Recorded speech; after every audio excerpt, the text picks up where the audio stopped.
বন্ধুরা, good evening. আমার চ্যানেলে তোমাদের সবাইকে স্বাগত।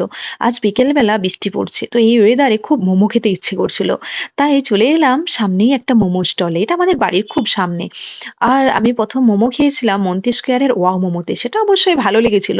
বাট আজকেরটা জাস্ট ওয়াও ছিল। না এলে খুব মিস করে যেতাম বন্ধুরা, সত্যি আমি রিয়েলি হ্যাপি। আর এই মোমোটার দাম নিয়েছে মাত্র 60 টাকা। 60 টাকাতে এত সুন্দর মোমো জাস্ট ভাবা যায়?